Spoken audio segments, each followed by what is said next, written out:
नमस्ते, आप देख रहे हैं दादी माँ के नुस्खे उत्तराखंड। सबसे पहले आपका आप ही के चैनल में बहुत बहुत स्वागत है।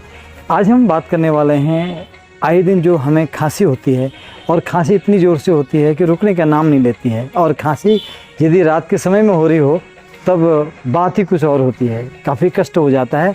और घर के सियाने लोग किचन में जाते हैं, कुछ ना कुछ लेके खांसी रोकने की कोशिश करते हैं। लेकिन आज हम आपको एक नुस्खा दे रहे हैं, उम्मीद करते हैं आपको बहुत पसंद आएगा। हमारे सहयोगी मुस्कान इसके बारे में क्या कह रही हैं, पहले आप उनको सुन लीजिए। आज हम आपके सामने छोटा सा नुस्खा लेकर आए हैं। वो है बूढ़े बच्चों के लिए जो लगी खांसियों में होते रहते हैं। किसी को जल्दी ठीक हो जाती है खांसी, किसी को लेट होती है। तो आप जो है घरेलू नुस्खे को ट्राई कर सकते हैं खांसी के लिए। तो इससे दो फायदे होते हैं। पहले आपके पैसे को बचते हैं, दूसरा जो है आप ठीक हो जाते हैं। तो ठीक, आप हमारे सर को सुनिए, पूरा चैनल को देखिए। अगर आपको अच्छा लगे लाइक करें, कमेंट करें और शेयर करें। धन्यवाद। वीडियो में आगे बढ़ने से पहले हमारा आपसे प्रार्थना है कि यदि आपको हमारी वीडियो अच्छी लग रही है तो ज़रूर हमारे चैनल को सब्सक्राइब कीजिएगा। तो फटाफट चलते हैं किचन में और इसको बनाना सीखते हैं।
तो 1 घंटा हो गया है जैसे कि मैंने आपको बताया कि 1 घंटा रुकने के बाद उसको इस्तेमाल करेंगे।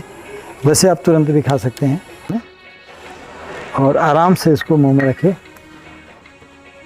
और एकदम काटना नहीं है, धीरे धीरे अपने जीभ मुंह में रखे रहिए, धीरे धीरे धीरे धीरे इसके रस को ले लीजिएगा।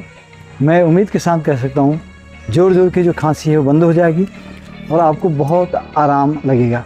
तो आपको यह नुस्खा कैसा लगा हमें ज़रूर बताइएगा। वीडियो में शुरू से लेकर अंत तक बने रहने के लिए आपका बहुत बहुत धन्यवाद। मिलते हैं बहुत जल्द ऐसे ही नुस्खे को लेकर, अपना विशेष ध्यान दीजिएगा। तब तक के लिए जय हिंद, जय उत्तराखंड, वंदे मातरम।